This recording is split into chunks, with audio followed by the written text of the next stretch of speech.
Now take a look at this headlight. It's looking a lot better, isn't it? Hello everyone, Spanglish Garage here, and in today's video we are gonna be doing a headlight restoration. I'm gonna be showing you how to get from this to this without sanding. You can find a lot of tutorials on how to do a headlight restoration, and everyone claims they are doing it the right way. Let's find out what really works. I need you to pay close attention on how this headlight looks like, because we are gonna be making some comparisons at the end and you'll be the judge.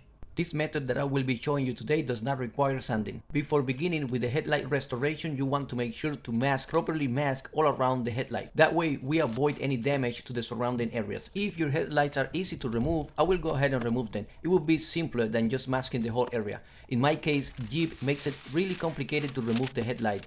In order for me to remove the headlight, I will have to remove the entire front bumper with the grille on the car. So I just prefer masking. But in your case, if it is simpler, go ahead and remove the headlight. Now what you all been waiting for, we are gonna be using bug repellent to start. I'm pretty sure you have seen this before. Let's see if this really works.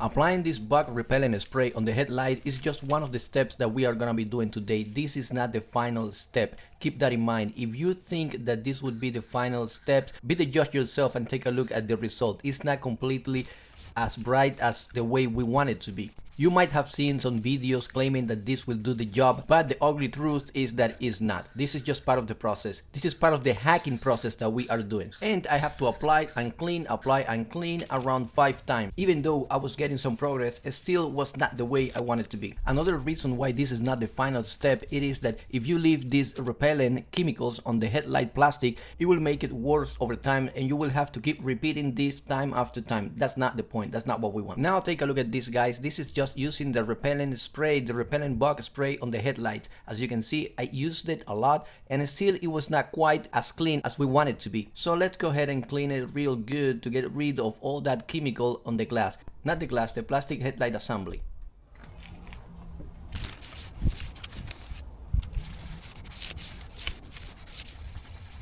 Next step, we are gonna be using 2K clear coat. Pay attention to that. It's really important that it says 2K, and if you can find it that it is UV resistance, that will be the best. Right now I'm applying the first coat, and you want this coat to be light, nothing too aggressive. Just a thin mist of clear coat will do the job.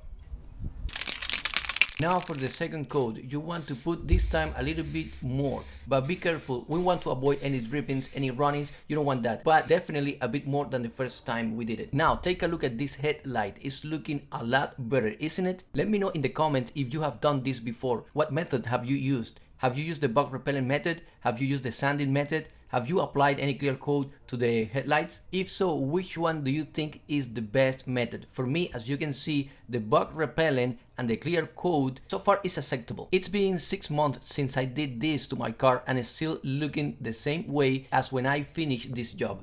It's definitely not a factory finish, but it looks a lot better than it did before. In my case, I only applied 2 coats of the clear coat, but you can go for a third one if you think that's needed. Just keep in mind that you want to wait until the previous coat is totally dried. Usually you can wait 15 minutes between each coat. Thanks a lot for watching and see you in the next one.